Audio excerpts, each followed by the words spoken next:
காஞ்சி சிட்டுக்குருவி சேனல் நேயர்களுக்கு வணக்கம். இப்போ ரவையை வச்சு நான் ஒரு ஸ்வீட் செய்ய போகிறேன். அதுக்கு என்னென்ன தேவைன்றதை சொல்கிறேன். ரவை, பால் பவுட்ரு, எண்ணெய், சுத்தமான ஆயில், எண்ணெய், சர்க்கரை, நெய், ஏலக்காய். இதை வச்சு தான் நான் இப்போ ஒரு ஸ்வீட் செய்ய போகிறேன். இப்போது கேஸில் ஒரு பாத்திரத்தை வச்சு கேஸை பற்ற வைக்கிறேன்.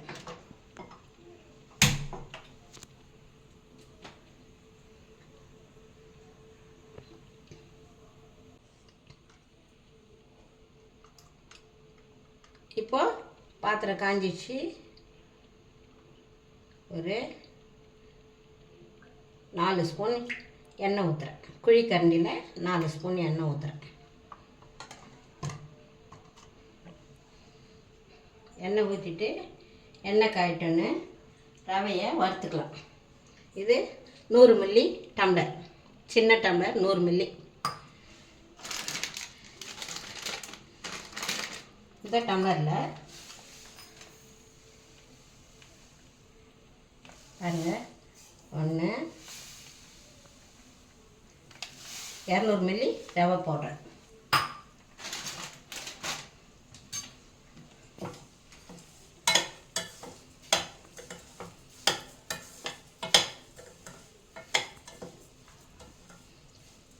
சிம்லேயே வச்சு வறுக்கணும். ரவை வாசனை வர வரைக்கும் வறுக்கணும்.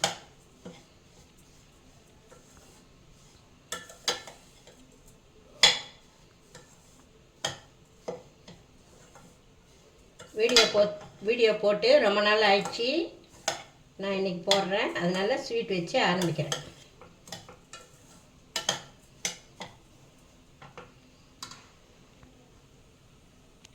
இப்போ ரவை வறுபட்டுச்சு. இப்போது வேறு பாத்திரத்தில் இதை மாற்றிடலாம். பாருங்க,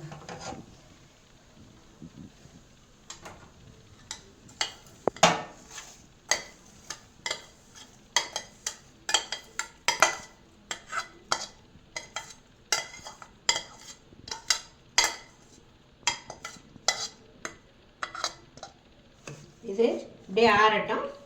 சொல்கிறேன் அடுத்தது என்ன செய்யலாம். இப்போது அதே பாத்திரத்தை கேஸில் வச்சு இப்போ தண்ணி ஊற்றிக்கலாம்.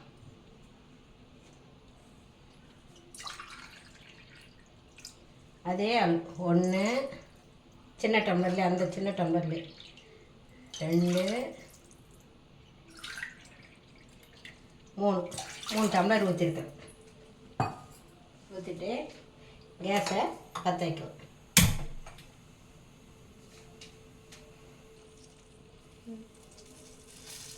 இப்போ தண்ணி கொதிக்குது. அதே டம்ளரால்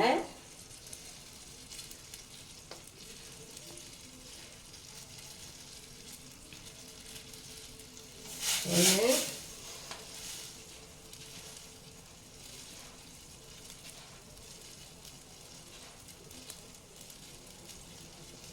2 டம்ளர் சர்க்கரை போட்டிருக்கேன்.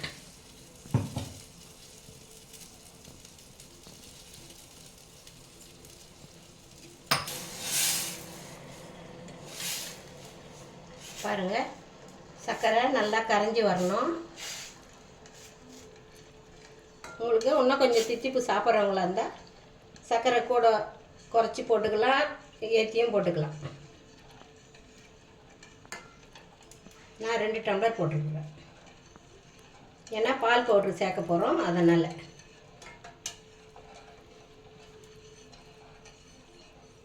அதுக்குள்ளே பால் பவுட்ரு சேர்த்துக்கலாம். அதே ரவை எடுத்த டம்ளராலேயே பால் பவுட்ரு சேர்க்குறேன். 1 2 டம்ளர்.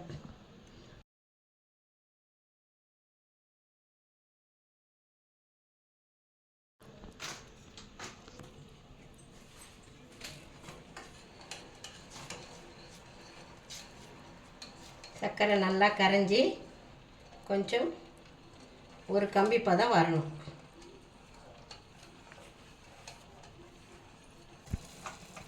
இப்போ கேஸ் ஆஃப் பண்ணிவிட்டு இதை வடிகட்டிக்கிறேன். ஒரு பாத்திரத்தில் வடிகட்டிடுறேன்.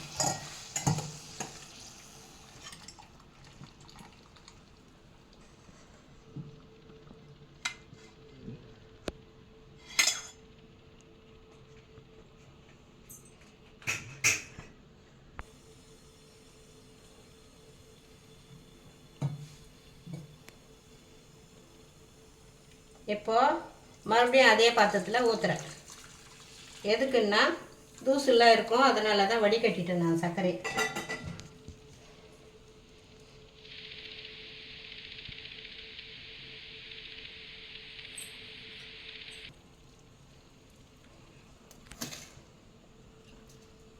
அதுக்குள்ளே இந்த பால் பவுடரையும் ரவையும் ஒன்றா கலந்துக்கிறேன்.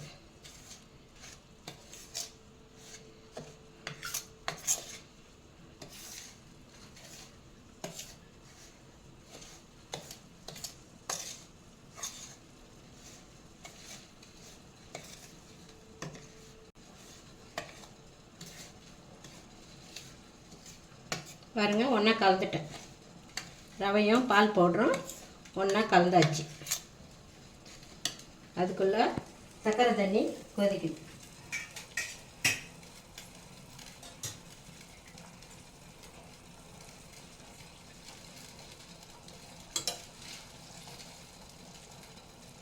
சும்மா இப்படி தொட்டோம்னா கொஞ்சம் பிசு பிசு தன்மை வரணும்.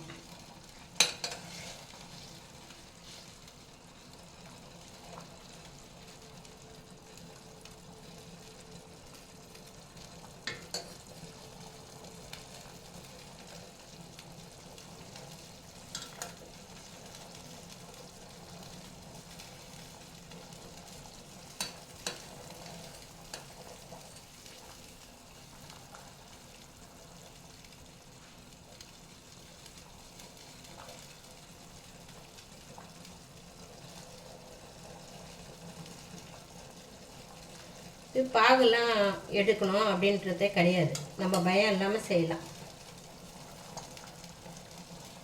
இப்போ ரவையை போட்டு கலந்துட வேண்டியதுதான். சிம்மில் வச்சுட்டு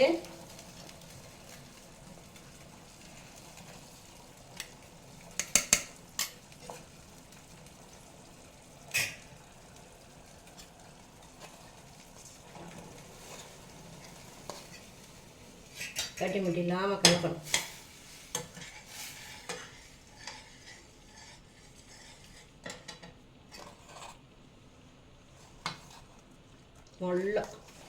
மொள்ள போட்டு கலக்கணும்.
இப்போது 2 ஸ்பூன் நெய் சேர்க்கணும்.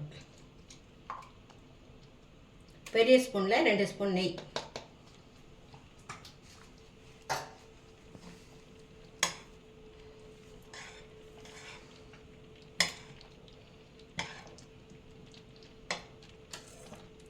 சேர்த்துட்டு ஏலக்காய் 4 பொடி பண்ணி வச்சுருக்கேன், அதையும் போட்டுடணும்.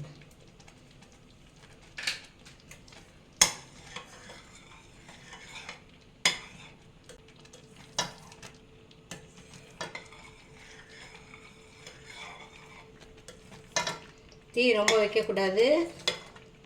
தீ சிம்லேயே வச்சு பொறுமையாக கலரணும்.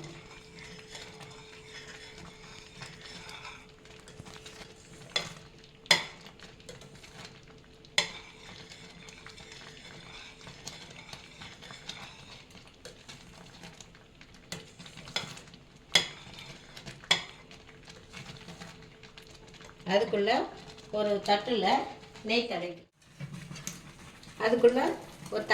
நெய் தடவி வச்சுருக்கேன்.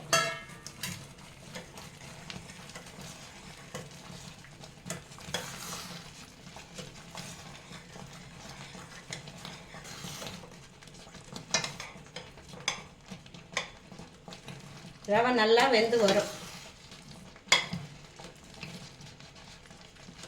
வெந்து சுருண்டு வரும். அப்போது சுருண்டு வர சொல்ல எடுத்து நம்ம தட்டில் போட்டுடலாம்.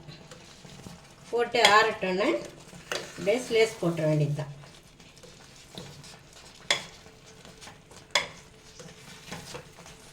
பாருங்கள், அப்படியே சுருண்டு வருது பாருங்கள்.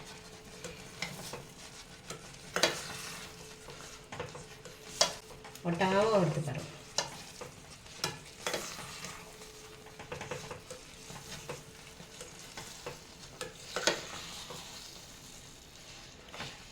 கைவிடாமல் கலரணும். கைவிடாமல் கலரி பாருங்கள்.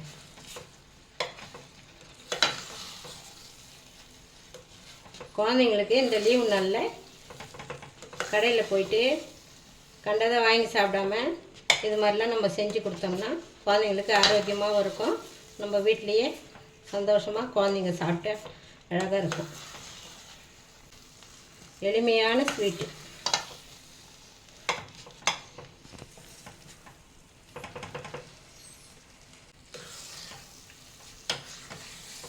வேணும்னா நீங்கள் முந்திரி பாதாம் போட்டுக்கலாம் பொடி பண்ணி.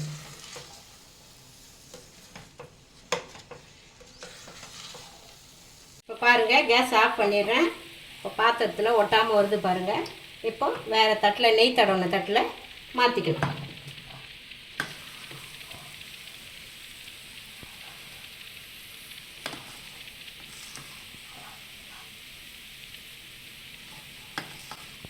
இது ஒரு 2 மணி நேரம் ஆறணும்.